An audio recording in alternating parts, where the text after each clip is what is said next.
लगातार बढ़ रहे भारत चीन तनाव के बीच आज पहली बार विदेश मंत्री सुषमा स्वराज ने भारत का पक्ष संसद में रखा। सुषमा स्वराज ने कहा कि भारत अपनी सुरक्षा के बारे में बेहद चौकन्ना है और कोई उसे घेर नहीं सकता। उन्होंने कहा कि डोकलाम से भारत अपनी सेना तभी हटाएगा जब चीन भी अपनी सेना वहां से हटाए।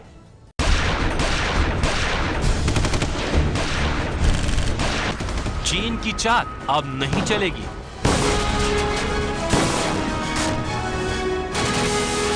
चीन की धमकियां भी काम नहीं करेंगी।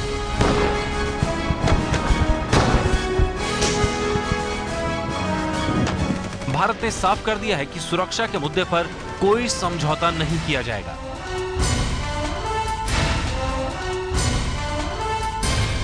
जब तक चीन और भूटान की सीमा चल रही थी हमें कुछ नहीं था। हमारी अपनी सीमा विवाद चल रहा है, उसका हम लोग अपने आप हल कर रहे हैं। लेकिन ट्राई जंक्शन पॉइंट आते ही हमारा हित आ गया। अगर चीन यूनिलेटरली उस ट्राई जंक्शन पॉइंट के स्टेटस को बदल देता है तो सीधे सीधे फिर हमारी सुरक्षा को चुनौती होती है।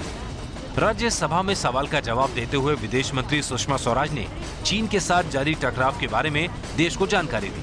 सुषमा स्वराज ने जानकारी दी कि जिस जगह विवाद है वहां 3 देशों की सीमा मिलती है।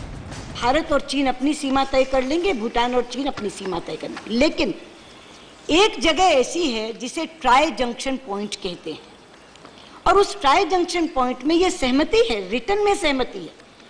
2012 में एक समझौता हुआ था भारत और चीन के बीच में। उसके पैराग्राफ 13 में लिखा हुआ है कि ट्राई जंक्शन पॉइंट पर भारत, चीन और थर्ड कंट्रीज, वो थर्ड कंट्री का मतलब भूटान, मिलकर तय करेंगे। ये देखिए, ये है सिलीगुड़ी कॉरिडोर। इसे भारत का चिकन नेक भी कहा जाता है। सिक्किम का ये इलाका एक तरफ चीन को छूता है तो दूसरी तरफ भूटान को। इसका एक हिस्सा बांग्लादेश को छूता है तो एक तरफ ये नेपाल की सीमा को छूता है। इस चिकन नेक की लंबाई एक जगह सिर्फ 14 किलोमीटर है, जबकि चिकन नेक की अधिकतम चौड़ाई 33 किलोमीटर है। इसी रास्ते से उत्तर पूर्व के 7 राज्य भारत के साथ जुड़े हैं। डोकलाम इस जगह के बेहद नजदीक है। विदेश मंत्री ने जानकारी दी कि चीन का इस इलाके में सड़क बनाना भारत की सुरक्षा के लिए खतरा था। अब जो चीन आया, चीन बीच बीच में बहुत बार आता रहा, सड़कें भी बनाता रहा, कभी कच्ची, कभी पक्की, कभी थोड़ी पक्की, कभी वो सड़क टूट गई। वो चीजें उनकी चलती रही, वो गतिविधियां उनकी लगातार जारी थी। इस बार वो बुलडोजर, एक्सकेवेटर्स ये लेकर के आए और उनकी नीयत इस बार ये है कि वो ट्राई जंक्शन तक पहुंच जाएं, एक ऐसी जगह तक पहुंच जाए, क्योंकि बटांगला उसमें मेन जगह है जहां से वो ट्राई जंक्शन पहुंच जाता, कि वो वहां नीचे आ जाएं जिससे यूनिलेटरली स्टेटस को उस ट्राई जंक्शन पॉइंट का खत्म हो जाए। रक्षा विशेषज्ञ भी मानते हैं कि अगर चीन बॉर्डर तक भारी उपकरण ला रहा है तो भारत को भी अपनी सुरक्षा के लिए काम करना ही चाहिए।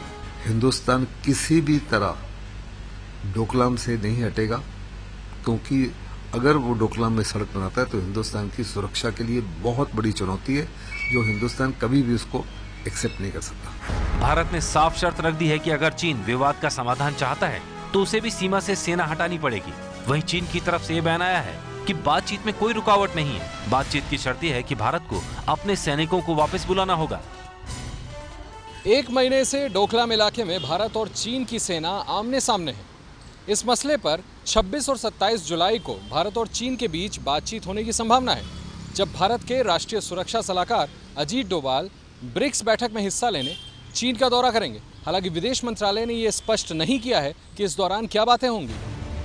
चीन की तरफ से कहा जा रहा है कि इस दौरान औपचारिक बैठक तो नहीं होगी, पर सीमा विवाद पर अनौपचारिक बातचीत हो सकती है। दिल्ली से आशीष कुमार सिंह के साथ नीरज राजपूत की रिपोर्ट।